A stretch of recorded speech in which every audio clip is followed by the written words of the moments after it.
Video देखने से पहले प्लीज अपनी स्क्रीन पर सब्सक्राइब और इस घंटी के बटन को दबाइए, फिर ऑल के बटन पर प्रेस कीजिए।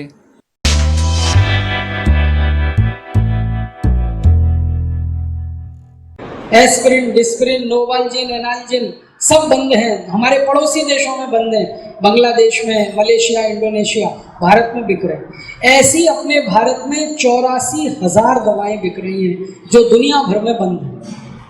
कैसे चल रहा है ये सारा खेल? ये सारा खेल चल रहा है करप्शन पे। दवा बेचने वाली कंपनियां मिनिस्टर को पैसे खिलाती हैं, लाइसेंस ले लेते हैं, उस लाइसेंस से दुनिया की सबसे घटिया से घटिया दवा बनाते हैं, फिर वही बेचने के लिए डॉक्टर के पास जाते हैं। मेडिकल रिप्रेजेंटेटिव नाम का एक जीव पैदा हुआ है सारी दुनिया में, ये दवाएं बिकवाने के काम रात दिन धंधे में लगा रहता है। वो एक एक डॉक्टर के पास जाएगा, कन्विंस करेगा उसको और कहेगा डॉक्टर साहब देखो नई दवा आई है हमारी कंपनी की। डॉक्टर पूछेगा मेरा क्या? तो वो कहेगा 30% कमीशन आपका, 25% आपका, 40% आपका। डॉक्टर उस कमीशन के लालच में दवा लिखना शुरू कर दिया।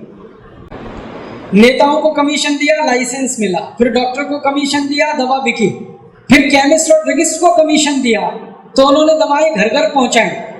सारा धंधा कमीशन पे आधारित है। इसमें आपके हेल्थ का कोई महत्व नहीं है, ध्यान देना, कमीशन का महत्व।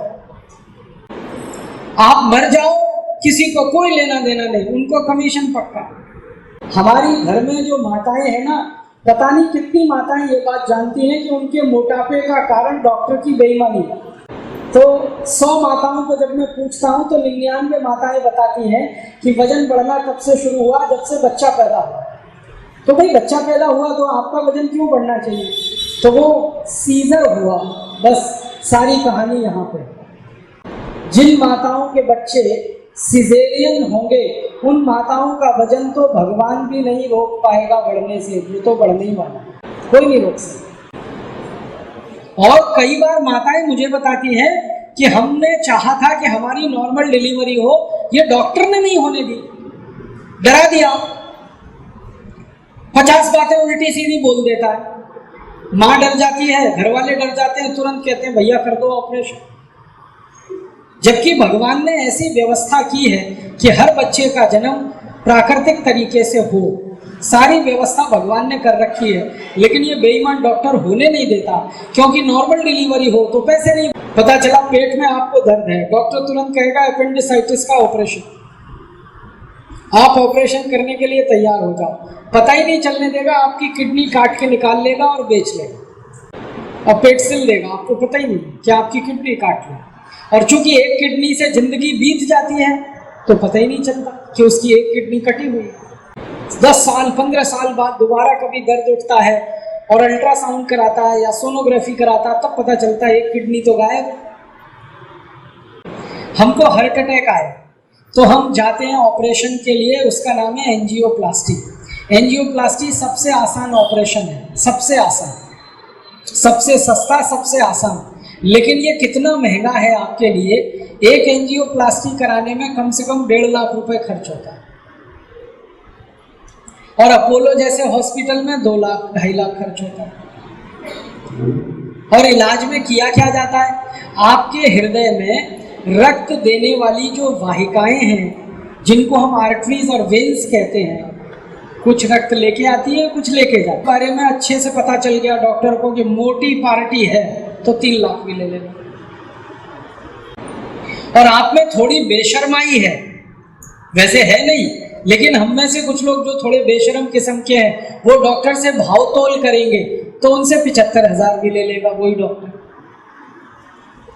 कभी कभी 50,000 में भी कर देगा वही ऑपरेशन, क्योंकि उसका क्या जाता है, 10 रुपए का माल है उसका, 50,000 भी उसको पैसे ही मिल गए। और आजकल चेन्नई और बेंगलोर में ऐसे कई हॉस्पिटल हैं जो एक पर एक फ्री ऑपरेशन कर रहे हैं। हाँ, एक पर एक फ्री, बहुत हॉस्पिटल।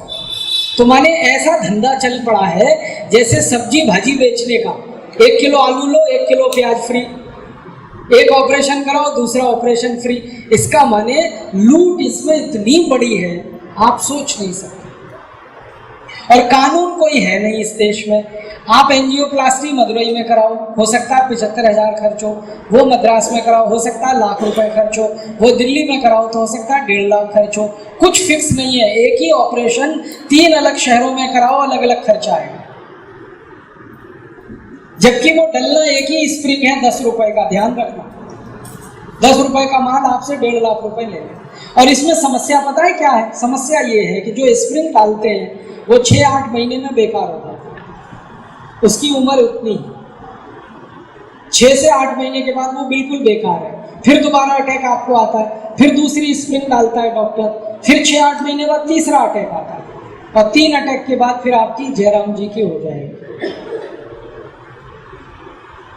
डॉक्टर आपसे ले लेगा कम से कम 4.5-5 लाख और आप भगवान जी के पास चले जाएंगे। ये है सारा खेल। कारण जानते हैं क्या है? ये जो एंजियोप्लास्टी है ये सक्सेस नहीं है, सफल नहीं है। सारी दुनिया के विशेषज्ञ कहते हैं ये सफल नहीं। तो आप कहोगे जी बाईपास कराएं क्या? बाईपास भी सफल नहीं है। आज आपने बाईपास कराया, कल फिर अटैक आ सकता है आपको, कोई गारंटी नहीं उसकी। तो आपको ओपन हार्ट सर्जरी, उसकी भी कोई गारंटी नहीं। ये तो बड़ी समस्या है। खर्चा भी करें और इलाज की कोई गारंटी नहीं। सभी के बारे में यही कहा जा सकता। आपको अगर बीपी है हाई, कोई गारंटी नहीं ले सकता कि आपका बीपी ठीक करा दे वो किसी भी दवा से। वो कहेगा जिंदगी भर खाओ गोली। अब जिंदगी भर तो खाना खाया जाता है, गोली थोड़ी खाई जाती है। गोली तो महीने 2 महीने खाए ठीक हो जाए, उतना ही है। खाना खा सकते हैं रोज, लेकिन वो कहते हैं रोज गोली खाओ, 4 सुबह 4 दोपहर 4 शाम। गोली ऐसे खाओ जैसे सब्जी खाते हो, सब्जी की जगह गोली खाओ। ऐसा पूरे देश में माहौल। डायबिटीज हो जाए तो जिंदगी भर इंसुलिन लगाओ, हाई बीपी हो जाए जिंदगी भर गोली खाओ, ये गठिया बात हो गया जिंदगी भर पेन किलर खाओ। ये समस्याएं देश में हैं। और एक बहुत खराब स्थिति है कैंसर के मरीजों की। कैंसर के मरीजों का तो इतना बुरा हाल है, लाखों रुपए तो चले जाते हैं, मरीज भी चला जाता है। और कैंसर के सारे डॉक्टर एक बात कहते हैं कि मरीज कैंसर से नहीं मरता, कैंसर का जो ट्रीटमेंट उसको दिया जाता है उससे मरता है। जो कीमोथेरेपी और वो सब करते हैं ना, उसमें मर जाता है। ये सारा बेईमानी का खेल है। बीमारी खतरनाक नहीं है, डॉक्टर खतरनाक।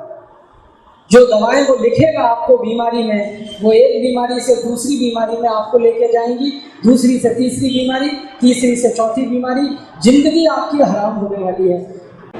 मैं बहुत सारे डॉक्टरों से बहस करता रहता हूँ और उनसे एक बात कहता हूँ कि जो दवा तुम दूसरे मरीजों को लिखते हो वो तुम्हारी अम्मा को दे सकते हो, पिताजी को दे सकते हो, खुद खा सकते हो। कहते हैं जी हम नहीं खाते हो दवा, क्योंकि मालूम है इसका साइड इफेक्ट है, लेकिन मरीजों को लिखते हैं। ऐसी बेईमानी इस बिजनेस में आ गई। ऐसी स्थिति में मैं आपसे विनम्रता पूर्वक कहने आया, बीमारी से नहीं डॉक्टर से बचो, बीमारी से नहीं दवाओं से बचो।